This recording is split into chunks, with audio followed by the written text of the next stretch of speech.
Chapter 13. Heaven will be outdoors. I've lived in the city and I've lived in the country, but when I imagine heaven, I don't see golden streets or pearly gates. I picture a small log cabin tucked deep in the woods with a clear stream running nearby. A quiet place, a sacred place. I wouldn't want to be alone there. I'd love for family and friends to visit from time to time, to share stories, laughter, and silence together. People often think I'm an extrovert, and in many ways I am. I love meaningful conversation, especially when I find shared ground with others. But I also love encountering people who are different from me, because I believe there's something to learn from every soul I meet. That said, I deeply value my solitude. Moments of quiet feed my spirit.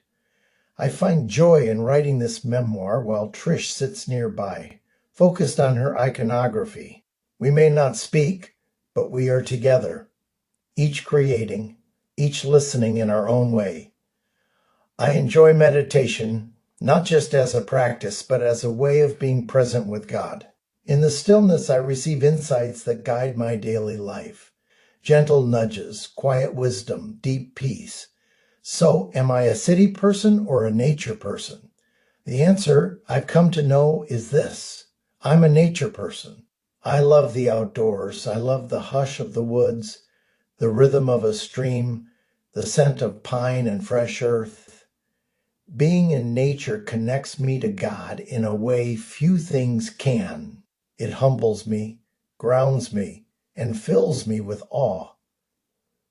I've had the privilege of witnessing some of the world's wonders. Years ago, a few friends from Gaylord and I would drive as far north as the woods would take us, then charter a small plane to fly us into the Arctic Circle to fish. We'd go at a time of year when the sun barely slept, 21 hours of daylight. But for 3 hours each night, the sky would come alive with the northern lights. The aurora borealis. I have never seen anything so majestic. It was as if heaven itself had opened a curtain and let us peek behind. When I lived in Florida, I would go scuba diving. I'd slip beneath the waves and settle on the ocean floor.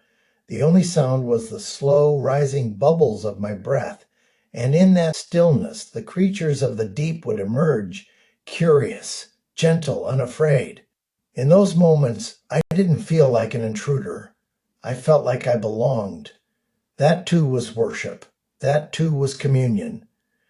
Yes, I am someone who loves nature, not just because it is beautiful, but because in it, I feel close to God.